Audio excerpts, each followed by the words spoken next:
العالمین والصلاة والسلام علی رسولہ الکریم اما بعد اعوذ باللہ من الشیطان الرجیم بسم اللہ الرحمن الرحیم وانتم الاعلون ان کنتم مؤمنین صدق اللہ العظیم۔ برادر محترم جناب راؤ محمد ظفر صاحب، جناب ڈاکٹر صفدر ہاشمی صاحب، سٹیج پر موجود قائدین جماعت اسلامی، قائدین عوام، واجب الاحترام عظیم ماؤں، بہنوں اور بیٹیوں، قابل احترام بزرگوں، میرے پرجوش پرعزم ہم سفر ہم قدم جے آئی یوتھ کے نوجوانوں، اسلامی جمعیت طلبہ کے نوجوانوں،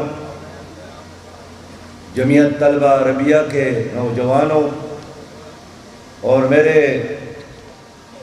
ملتان کے عظیم بھائیوں، السلام علیکم ورحمۃ اللہ وبرکاتہ۔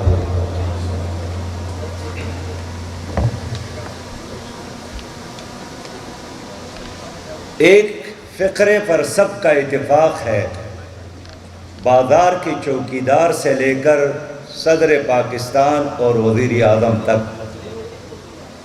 اور وہ فقرہ یہی ہے کہ حالات بہت خراب ہے۔ آپ جس پارٹی کے لیڈر کو یا کارکن کو سنتے ہیں وہ بھی اعتراف کرتے ہیں کہ حالات بہت خراب ہے۔ کیوں خراب ہے؟ اس لیے کہ پاکستان کی عدالتوں میں انصاف نہیں ہے، اور کوئی ملک انصاف کے بغیر چلتا نہیں۔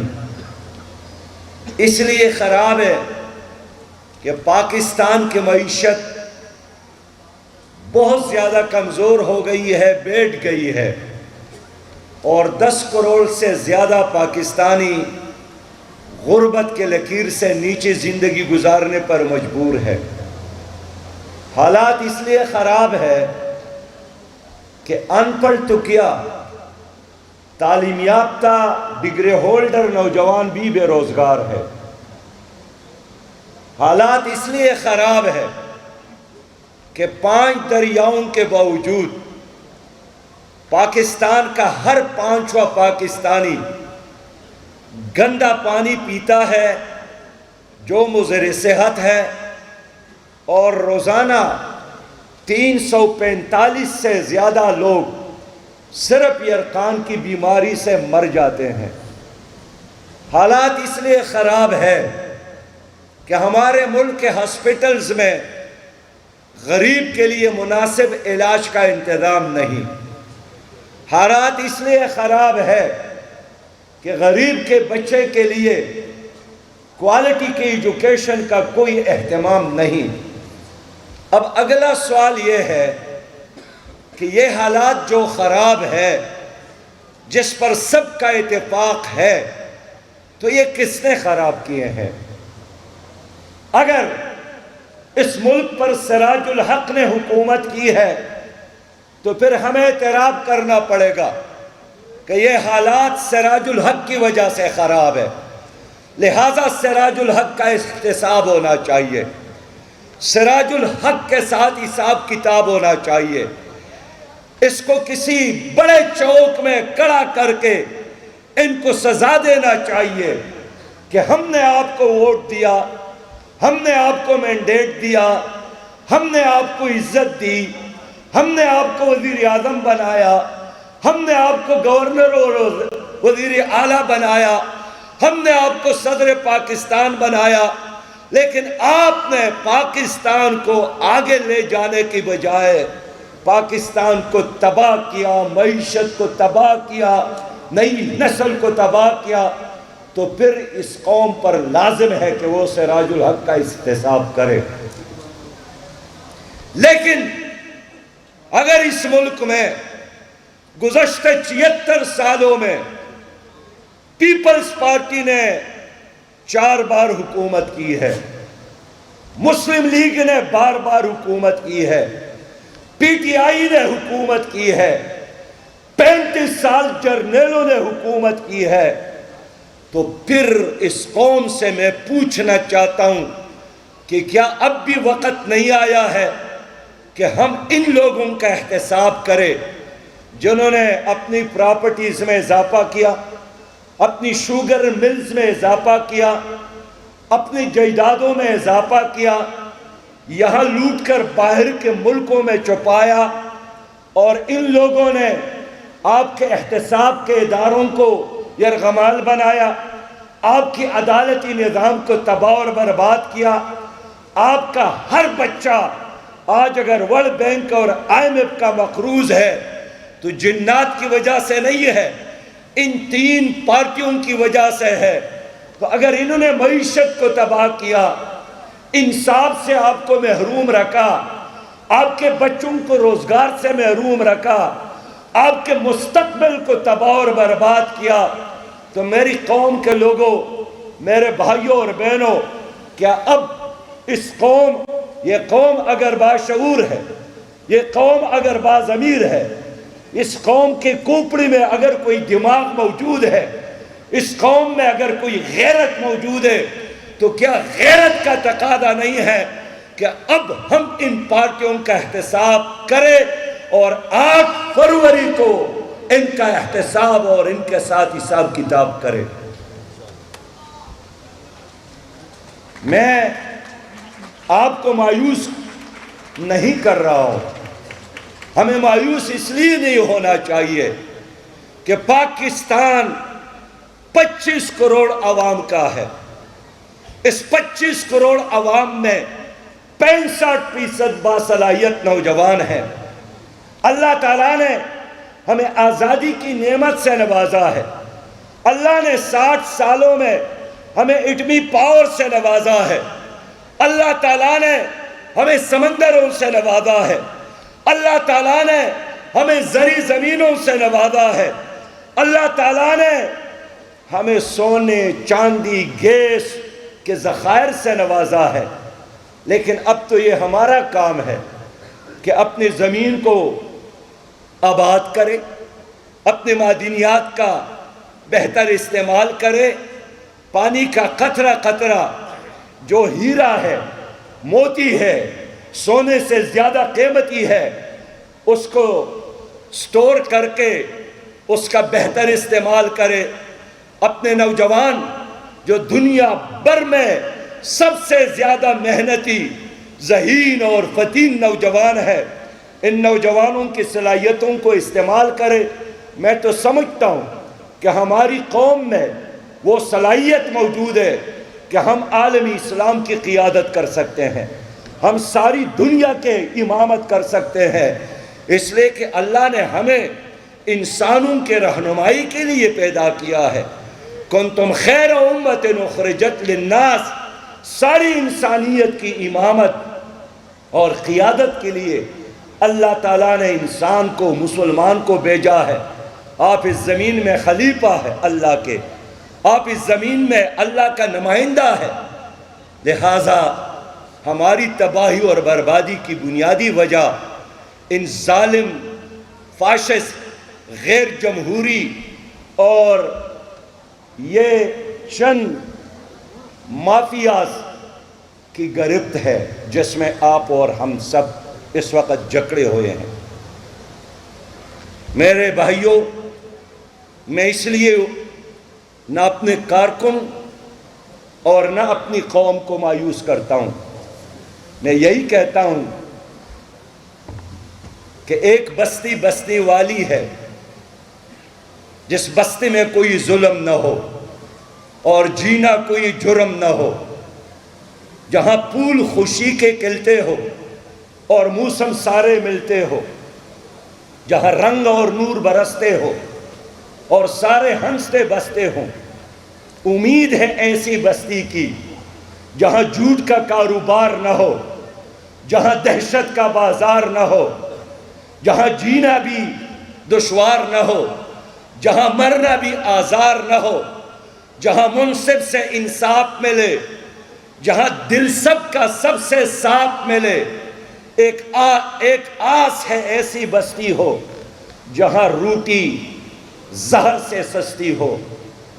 یہ بستی کاش تمہاری ہو، یہ بستی کاش ہماری ہو، امید ابھی کچھ باقی ہے، ایک بستی بستی والی ہے۔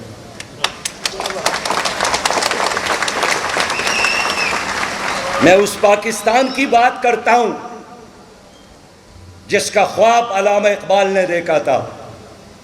میں اس پاکستان کی بات کرتا ہوں جس کے لیے قائد اعظم محمد علی جناح نے کروڑوں کی قیادت کرتے ہوئے قربانیاں دی۔ انہوں نے یہی وعدہ کیا تھا کہ ہم ایک ایسا خطہ، ایک ایسا پاکستان بنائیں گے جہاں انسان پر انسانوں کی حکمرانی نہیں ہوگی، جو دنیا کے لیے ماڈل اور نمونہ ہوگا، جہاں اقلیتوں کی حفاظت ہوگی، جہاں ہر مسلک اور مذہب کے لوگوں کو اپنے مذہب اور مسلک کے مطابق زندگی گزارنے کی آزادی ہوگی، جہاں بیوروکریسی اور اسٹیبلشمنٹ یہ قوم کا آقا نہیں، یہ قوم کے نوکر ہوں گے، یہ فیصلہ دینے والے نہیں، یہ عوام سے فیصلہ لینے والے ہوں گے۔ ان کو انہوں نے یہی آرڈر دیا تھا، آپ نے عوام کے خواہشات کے مطابق چلنا ہے، پاکستان کو اپنے خواہشات کا تابع اور غلام نہیں بنانا ہے۔ وہ ایک ایسا پاکستان چاہتے تھے۔ یہ کون بنائے گا یہ پاکستان؟ اگر اس طرح پاکستان مسلم لیگ اور پیپل پارٹی اور پی ٹی آئی بنا کر دیتے تو آج میں بغیر کسی کنجوسی کے ان کی تعریف کرتا، ان کو شاباش دیتا، ان کو سپورٹ کرتا، لیکن ان لوگوں نے اپنے بچوں کی جائیدادوں میں اضافہ کیا اور آپ کے جیبوں پر ڈاکہ ڈالا۔ ان کے بچے اور اولاد باہر کی دنیا میں عالیشان کوٹھیوں میں عیش کر رہے ہیں، لیکن آپ کے بچے کو ورلڈ بینک اور آئی ایم ایف کا غلام بنایا۔ میں آج اس نظام کے خلاف اس لیے کھڑا ہوں۔ مجھے بھی کہا گیا کہ پی ٹی آئی کا ساتھ دے، مجھے بھی کہا گیا پی ڈی ایم کا ساتھ دے۔ میں نے شہباز شریف صاحب اور زرداری صاحب سے یہی پوچھا تھا کہ پی ٹی آئی کی حکومت کے خاتمے کے بعد آپ اگر تمام پارٹیوں نے مل کر ایک حکومت ہی بنانا ہے تو کیا اس حکومت کی منزل کیا ہے؟ اسلامی نظام ہے؟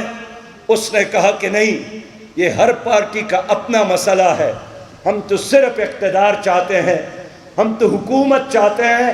اور اس نے ثابت کر کے دکھایا کہ انہوں نے اس لیے عدم اعتماد کی تحریک میں سب نے مل کر ساتھ دیا، پی ٹی آئی کی حکومت کا خاتمہ کیا کہ وہ چاہتے تھے کہ اقتدار میں آ کر نیب کے کیسز جو ان پر بنے ہیں ان کو ختم کرے اور اپنی جائیدادوں کو محفوظ بنا لے، نیب کو کنٹرول کرے تاکہ روز اس کو بلانے کا یہ سسٹم ختم کرے۔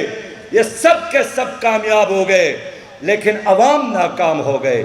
یہ سب کے سب زندہ باد، لیکن عوام مر گئے۔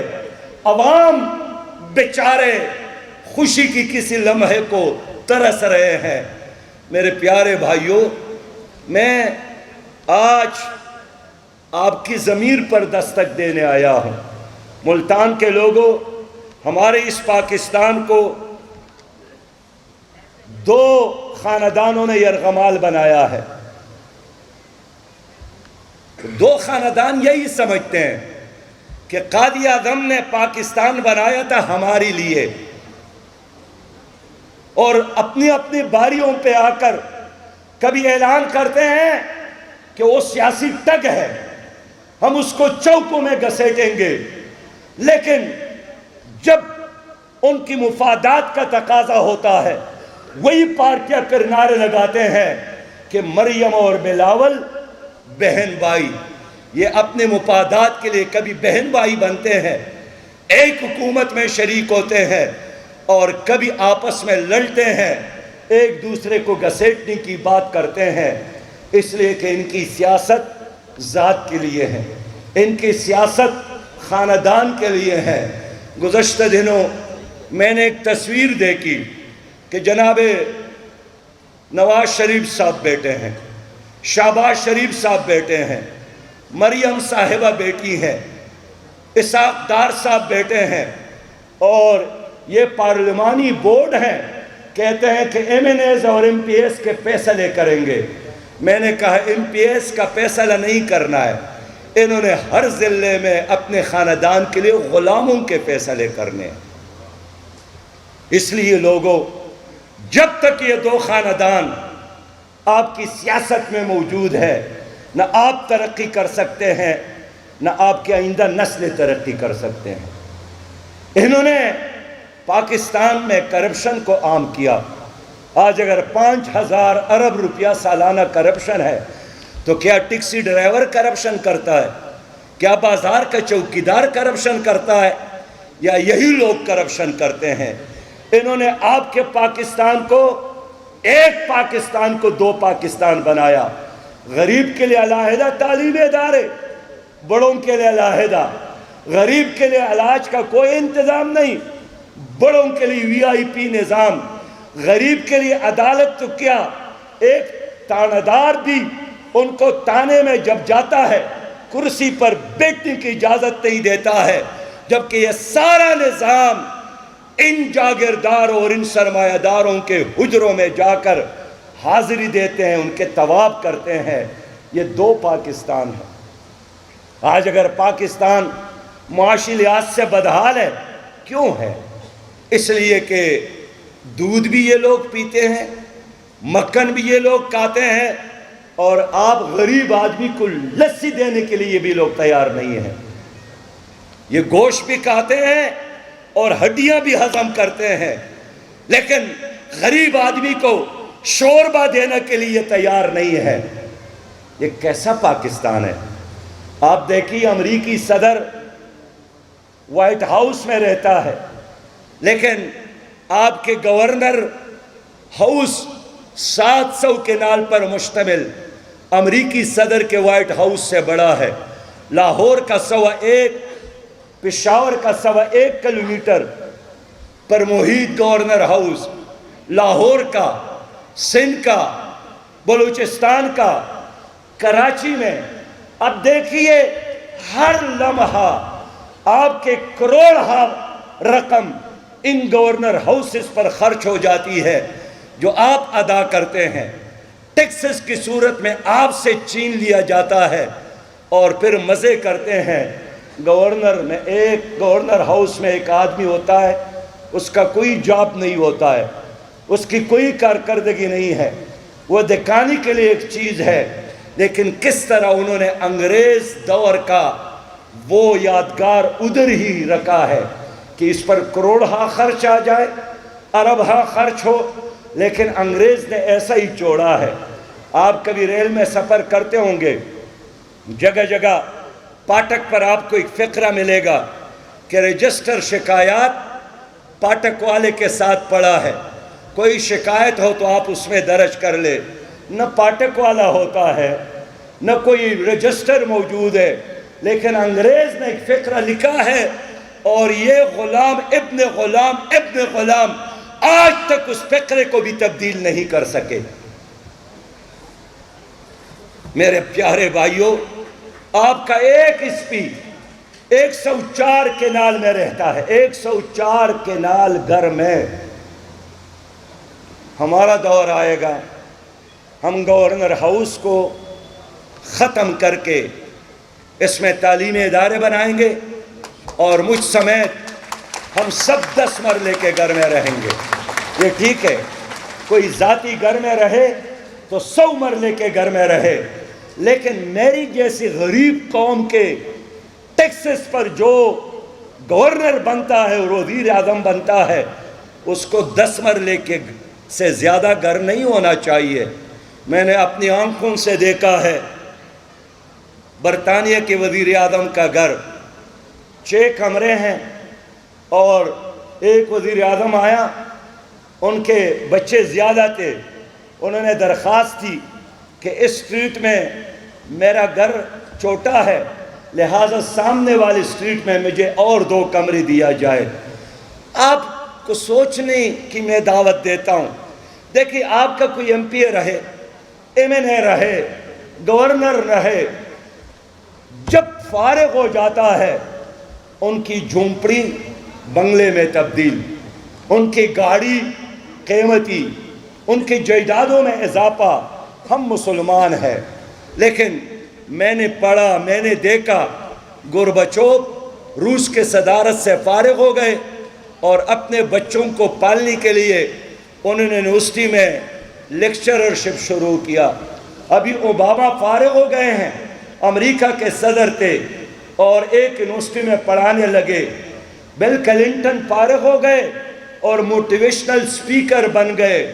لیکن آپ کا جو وزیر اعظم فارغ ہوتا ہے، گورنر فارغ ہوتا ہے، وہ تو سونے میں پھر کھیلتا ہے، سونے کے گھر میں رہتا ہے، سونے کے برتنوں میں کھاتا ہے۔ میرے لوگوں، اس لیے میں عرض کرتا ہوں میرے بھائیوں، میرے بہنوں، کہ تمہاری تباہی وسائل کی کمی کی وجہ سے نہیں ہے، تمہاری تباہی کے اصل ذمہ دار یہی پارٹیاں ہیں جو گزشتہ 4 عشروں سے تمہاری اوپر مسلط ہے۔ اور مجھے افسوس ہے کہ پیپل پارٹی اور مسلم لیگ اور پی ٹی آئی کی قیادت یہ ایسے نہیں ہے کہ گلی اور کوچے سے سیاست کرتے آئے ہیں، یہ ایسے نہیں ہے کہ انہوں نے کوئی نظریاتی سفر کیا ہے، یہ سب کے سب وہی ہے جنہوں نے اسٹیبلشمنٹ کے گملے میں پرورش پائی ہے اور پھر اسٹیبلشمنٹ نے اٹھا کر تمہارے گردنوں پر مسلط کیا ہے۔ اور پھر جب لوگ اس سے بیزار ہو جاتے ہیں تو پھر ایک اور لاڈلے کو لاتا ہے۔ اور آج بھی اس ملک میں یہی کوشش ہے کہ لاڈلے اور سپر لاڈلے کے درمیان مقابلہ ہو اور اس گلی اور کوچے کا جو جنور قیادت ہے اس کو اسمبلی میں جانے نہ دیا جائے، اس لیے کہ عام آدمی اسمبلی میں پہنچے گا، عام آدمی کا مسئلہ حل ہوگا، کسان جائے گا، کسان کا مسئلہ، دہقان پہنچے گا تو دہقان کا مسئلہ، مزدور وہاں جائے گا تو مزدور کا مسئلہ حل ہوگا۔ لیکن جب یہ ظالم جاگیردار اور کرم سرمایہ دار وہاں پر جاتے ہیں تو پھر اپنے مسائل حل کرتے، وہ آپ کے مسائل حل نہیں کرتے ہیں۔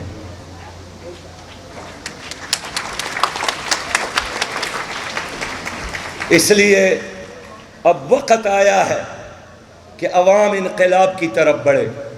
اب دیکھیے، آپ کے پڑوس میں ایران میں ہزاروں سالوں سے ایک شاہنشاہیت قائم، رضا شاہ پہلوی کی صورت میں، لیکن وہاں کے نوجوان بیدار ہو گئے اور اعلان کیا کہ ایک کرپٹ شاہنشاہیت ہمیں نہیں چاہیے، اور انقلاب آیا۔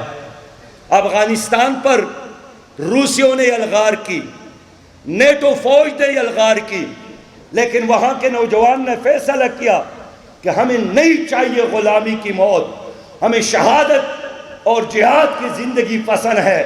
اور افغان نوجوان نے قربانی دے کر روس کو بھی شکست سے دوچار کیا اور نیٹو فوج کے لیے بھی افغانستان کو قبرستان بنایا۔ اب میں اپنی قوم کے نوجوانوں سے پوچھنا چاہتا ہوں کہ اگر آپ چاہتے ہیں کہ ان خاندانوں کی بادشاہتوں کا خاتمہ ہو، اگر آپ چاہتے ہیں کہ اس کرپٹ قیادت کو قصہ پاری نہ بنایا جائے اور کسی عجائب گھر میں رکھا جائے، تو 8 فروری ان کرپٹ قیادت کے لیے یوم الاحتساب بنا لے، یومی حساب کتاب بنا دے۔ میں یہی آپ سے پوچھنا آیا ہوں کہ لوگوں کسی مثبت تبدیلی کے لیے تیار ہے یا پرانے اس کرپٹ نظام کو برقرار رکھنا چاہتے ہیں؟ میں ماؤں، بہنوں اور بیٹیوں کو بھی سلام پیش کرتا ہوں، میں نوجوانوں اور بزرگوں کو بھی سلام پیش کرتا ہوں کہ آپ کے چہروں کو دیکھ کر مجھے ایک بدلا ہوا ملتان محسوس ہو رہا ہے۔ الحمدللہ اس شہر میں جماعت اسلامی کی قیادت ڈاکٹر صفدر ہاشمی کی صورت میں، میاں آصف محمود کی صورت میں، محمد ابو بکر کی صورت میں اور ہمارے اخوانی صاحب کی صورت میں آپ کے سامنے ہم یہی لوگ پیش کرتے ہیں۔ اگر آپ کو کوئی باپ چاہیے تو اللہ تعالیٰ نے پھر ایک دیا تھا، اگر آپ کو خادم چاہیے تو ہم آپ کو پیش کرتے ہیں، لیکن یہ خاندان جو اپنے آپ کو قوم کا باپ سمجھ کر ہمیشہ ہمیشہ ہمیشہ کے لیے مسلط کرنا چاہتے ہیں، ان خاندانوں کی سیاست کو اب ختم کرنے کی ضرورت ہے۔ یا پاکستان ترقی کرے گا یا یہ دو خاندان ترقی کریں گے۔ آج مجھے فیصلہ دے کہ پاکستان کی ترقی چاہیے یا ان دو خاندانوں کی ترقی چاہیے۔ نعرہ تکبیر، نعرہ تکبیر، دور ہٹو سرمایہ دارو، پاکستان ہمارا ہے، دور ہٹو سرمایہ دارو، پاکستان ہمارا ہے، دور ہٹو سرمایہ دارو، پاکستان ہمارا ہے، تیز ہو تیز ہو، تیز ہو تیز ہو، کئی اور کوچوں میں۔ میرے بھائیوں، میں جذباتی بات نہیں کر رہا ہوں، میں آپ کے شعور کو اپیل کر رہا ہوں، آپ کی ضمیر پر دستک دے رہا ہوں۔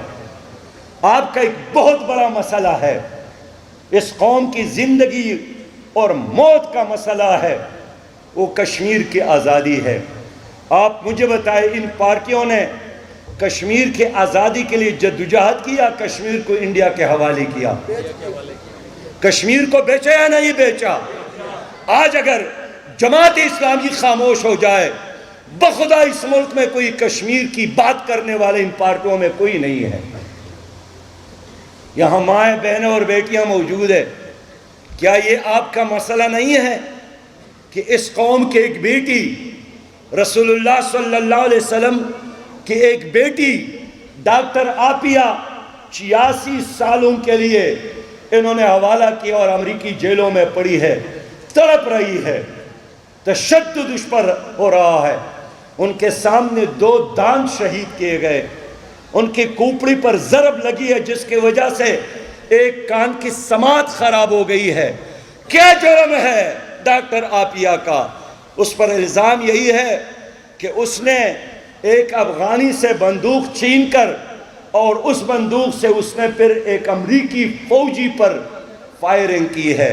کیا ایک عورت کے لیے یہ ممکن ہے کہ افغانی فوجی سے وہ بندوق چھین لے اور پھر امریکی فوجی پر فائرنگ کر لے؟ لیکن کتنے بار نواز شریف صاحب، کتنے بار زرداری اور شہباز شریف صاحب، کتنے بار عمران خان صاحب اور کتنے بار ہماری حکمران امریکہ گئے، ایک بار بھی ان لوگوں نے ڈاکٹر عافیہ کی رہائی کا مطالبہ نہیں کیا۔ کیا یہ ڈاکٹر عافیہ قیامت میں ہمارے گریبان میں ہاتھ ڈالے گی یا نہیں ڈالے گی؟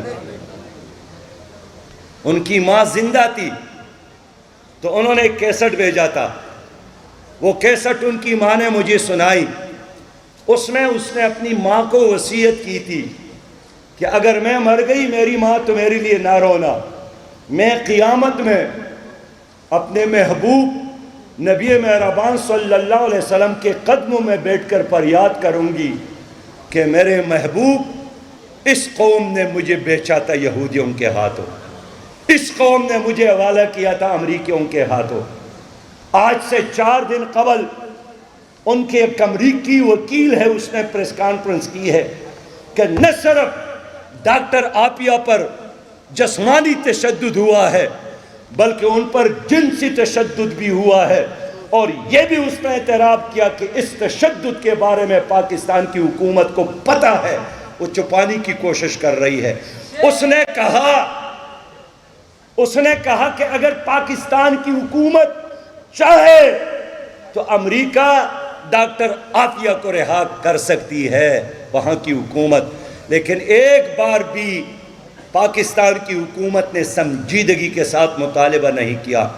میرے لوگوں، اگر آپ چاہتے ہیں کہ عافیہ کو ہم عزت کے ساتھ واپس لائیں، پھر جماعت اسلامی پر اعتماد کریں، 8 فروری کو جماعت اسلامی کو سپورٹ کریں۔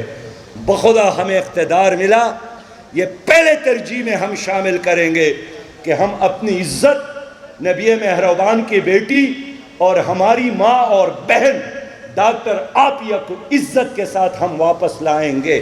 اب آپ فیصلہ دیں آپ چاہتے ہیں کہ نہیں چاہتے ہیں کہ ڈاکٹر عاطیہ واپس آ جائے؟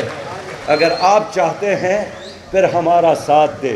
میرے پیارے بھائیوں، مسلم لیگ اور پیپل پارٹی اور پی ٹی آئی کی حکومتیں آپ لوگوں نے دیکھی ہے، ان تینوں پارٹیوں نے اس ملک میں سودی نظام کو برقرار رکھا ہے۔ ہم نے 22 سال عدالتوں میں سودی نظام کے خلاف کیس لڑا اور ہر عدالت نے سود کے خلاف فیصلہ دیا، لیکن ان پارٹیوں نے پھر بھی اس ملک میں سودی نظام کو مسلط رکھا، اور سودی نظام اللہ کے ساتھ جنگ ہے۔ جماعت اسلامی کو اختیارات ملے تو ہم انشاءاللہ سودی نظام کو ختم کر لیں گے۔ میں خیبر پختونخوا میں منسٹر رہا، فائنانس منسٹر تھا، میں نے پہلا کام یہی کیا تھا کہ اپنی صوبے میں سودی کاروبار پر اور خیبر بینک کی تحت جو ایک ہی صوبائی بینک تھا اس میں ہم نے سودی کاروبار پر پابندی لگائی، اسمبلی سے ایکٹ پاس کروایا اور مزید اس کے شاخے کھولنے پر پابندی لگائی۔ میرے حکومت اور میری وزارت کے آخری دن تک 24,000 لوگوں نے سودی کھاتے اور سودی کاروبار چھوڑ کر اسلامی طریقے کے ساتھ شرعی بینکاری کا آغاز کیا تھا۔ ہمیں پھر موقع ملا، میں آپ سے وعدہ کرتا ہوں کہ ہم انشاءاللہ تعالی اس ملک میں سودی نظام کو ختم کریں گے۔ ہم انشاءاللہ اس ملک میں عشر اور زکوٰۃ کا نظام نافذ کریں گے۔ ہمارے ساتھ ایک معاشی منصوبہ ہے، ہمارے ساتھ تعلیم کا منصوبہ ہے، ہمارے ساتھ زراعت کو بہتر بنانے کا منصوبہ ہے، ہمارے ساتھ بے روزگاری کو ختم کرنے کا ایک منصوبہ ہے۔ ہم آئیں گے، ہر بے روزگار نوجوان کو روزگار ملنے تک ہم بے روزگاری الاؤنس دیں گے۔ یہ کام اگر باہر ممالک میں ہو سکتا ہے، ہم ان سے بدرجہ بہتر یہ کام کر سکتے ہیں۔ میری ماں اور میرے بزرگ، میں آپ سے بھی وعدہ کرتا ہوں، جماعت اسلامی آئے گی تو 70 سالہ ہر بوڑھی عورت کو اور ہر بزرگ کو ہم بڑھاپا الاؤنس دیں گے عزت کے ساتھ، تاکہ میرا بزرگ باپ اور میری ماں آخری عمر عزت کے ساتھ گزارے اور نہ بہو کے محتاج رہے، نہ داماد کا محتاج رہے، نہ بیٹے کا محتاج رہے۔ اور یہ سیاست میں نے حضرت عمر رضی اللہ تعالیٰ عنہ سے سیکھی ہے۔ یہ ان کا طریقہ تھا کہ بچہ جب پیدا ہوتا تھا تو پیدا ہوتی ہی اس کے لیے وظیفہ مقرر کرتے تھے۔ اللہ نے ہمیں موقع دیا، میں انشاءاللہ اسی طرح فاروقی سنت پر عمل کر کے ہر بچے کے لیے وظیفے کا انتظام کروں گا۔ میرے بھائیوں، ہم کیا کریں گے؟ ہم آئیں گے تو یہ جو آپ کے مساجد ہے، انشاءاللہ اس مساجد کا سارا بوجھ حکومت اٹھائے گی اور ہمارا عدالتی نظام ان مساجد میں ہوگا۔ اس لیے کہ خلافت کے زمانے میں مدینہ کے مسجد میں فیصلے ہوتے تھے، ہم آئیں گے انشاءاللہ، ہم دوبارہ مساجد کو اسٹیٹس دیں گے، ان کی بجلی کا بل ادا کرنا، ان کی صفائی کا انتظام کرنا، ان کی امام کی تنخواہ کا بندوبست کرنا اور ان کو خوبصورت بنانا، یہ اللہ کا گھر ہے، ہم اس کا خیال رکھیں گے، اللہ پاکستان کو اور نوازے گا۔ اس لیے ہم مساجد کو وہی سٹیٹس اور مقام دیں گے جو ایک اسلامی معاشرے اور اسلامی تہذیب میں ایک سوسائٹی کا ہونا چاہیے۔ میرے بھائیوں، میں آپ سے وعدہ کرتا ہوں کہ جماعت اسلامی آئے گی تو ہم فلسطین کو آزاد کرنے کے لیے نتیجہ خیز جدوجہد کریں گے۔ اس وقت آپ دیکھتے ہیں فلسطین میں کیا ہو رہا ہے، ایک کربلا ہے۔ ہم کبھی سوچتے تھے کہ جو کربلا میں امام حسین شہید ہو رہا تھا اور ان کے 72 ساتھی شہید ہو رہے تھے اور چاروں طرف سے یزیدی قوت نے، یزیدی فوجوں نے ان کا محاصرہ کیا تھا، تو یہ کوفہ کے لوگوں نے کیوں ساتھ نہیں دیا؟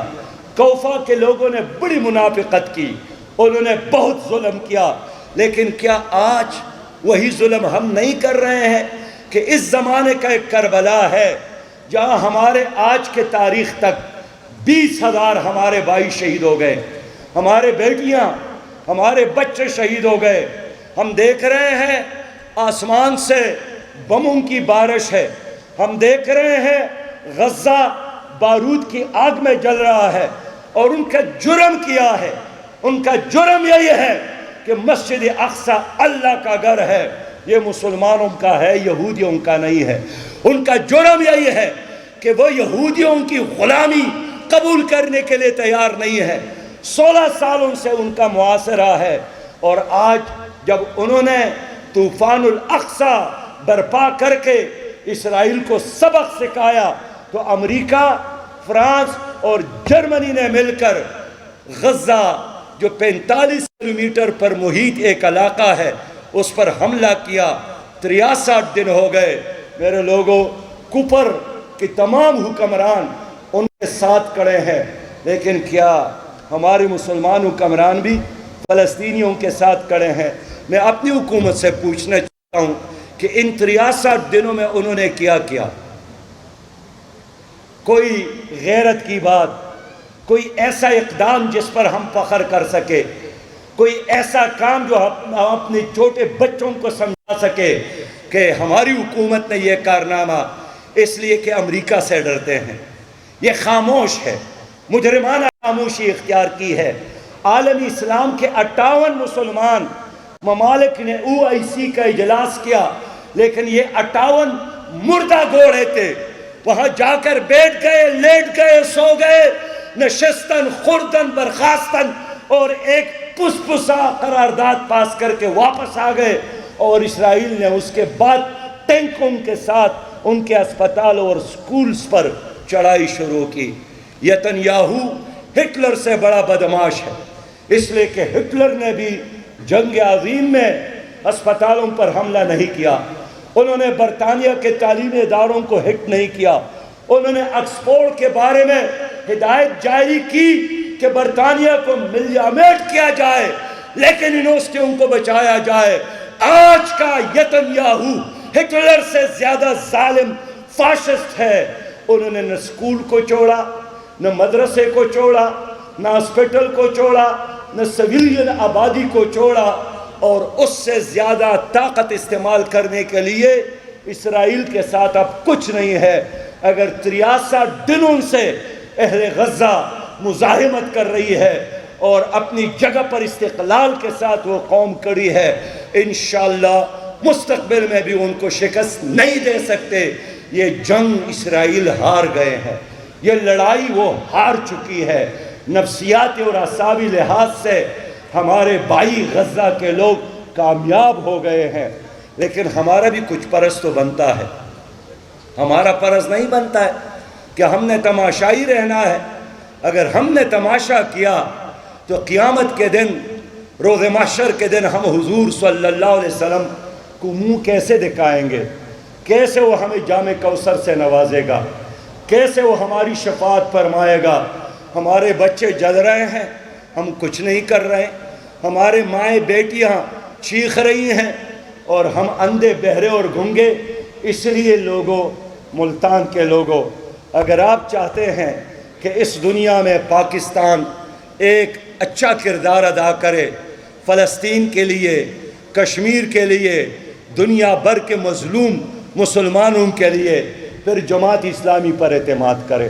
میں تو وزیر خارجہ نہیں ہوں، لیکن جماعت کے امیر کی حیثیت سے میں نے ایران کا دورہ کیا، میں نے ترکی کا دورہ کیا، وہاں کی ساری سیاسی قیادتوں سے ملاقاتیں کی، میں نے قطر کا دورہ کیا، میں یہاں سفیروں سے ملا، اور سب سے یہی بات کی مسلمان حکمرانوں سے کہ آگے بڑھو، کچھ کرو۔